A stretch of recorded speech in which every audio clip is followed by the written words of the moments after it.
KSRTCക്കായി വാങ്ങിയ super fast AC premium ബസ്സാണ് ഈ കാണുന്നത്. ബസ് ഇപ്പോൾ പാപ്പനംകോട് നിന്ന് ട്രയൽ റൺ ആരംഭിക്കുകയാണ്.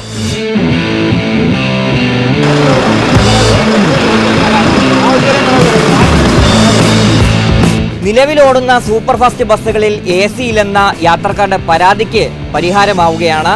ഈ ബസ്സിൽ AC ഒരുക്കിയിട്ടുണ്ട്. ഒരുപക്ഷെ AC പ്രവർത്തിച്ചില്ലെങ്കിൽ തുറക്കാൻ വേണ്ടിയുള്ള സൗകര്യം, അതായത് ഗ്ലാസ് തുറന്ന് പ്രവർത്തിക്കാനുള്ള സംവിധാനം കൂടി ഈ ബസ്സിൽ ഒരുക്കിയിട്ടുണ്ട്. 36 ലക്ഷം രൂപയാണ് ഈ ബസ്സിൻ്റെ വില. ഇതിപ്പോൾ ടാറ്റയുടെ ബസ്സാണ്.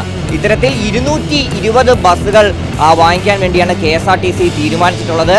പൊതുവെ പുതിയ ബസ്സുകളെല്ലാം തന്നെ K-Swiftന് വേണ്ടി വാങ്ങിക്കുന്നു എന്നുള്ള സ്ഥിരം ജീവനക്കാരുടെ പരാതിക്ക് കൂടി പരിഹാരമാവുകയാണ്. ഈ ബസ്സെല്ലാം തന്നെ KSRTCയുടെ പേരിൽ തന്നെയാണ് വാങ്ങിക്കുന്നത്.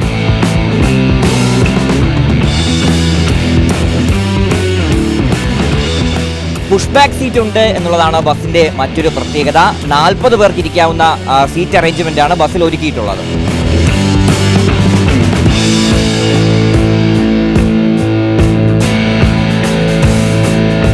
സീറ്റ് ബെൽറ്റ് ഉണ്ട്. സീറ്റ് ബെൽറ്റിനോട് ചേർന്ന് തന്നെ മൊബൈൽ ഫോൺ ചാർജ് ചെയ്യാനുള്ള പോർട്ടുമുണ്ട്.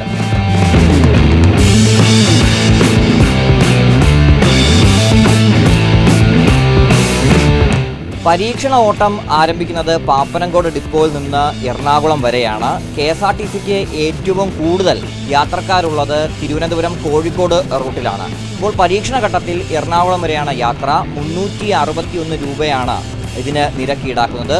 ഇതിൻ്റെ ട്രയൽ റൺ വിജയകരമായി കഴിഞ്ഞാൽ പിന്നീട് ബസ്സിൽ ആവശ്യമായിട്ടുള്ള മാറ്റങ്ങളൊക്കെ വരുത്തിക്കൊണ്ട് തിരുവനന്തപുരം കോഴിക്കോട് റൂട്ടിലേക്ക് ഓടിക്കാനാണ് തീരുമാനം.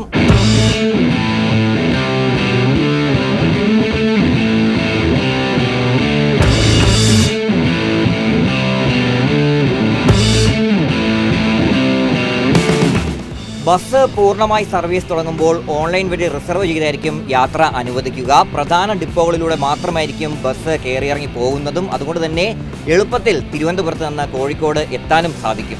തിരുവനന്തപുരത്ത് നിന്ന് ക്യാമറ പേഴ്സൺ സാദിഖ് പാറക്കലിനൊപ്പം RB സനു, മീഡിയ 1.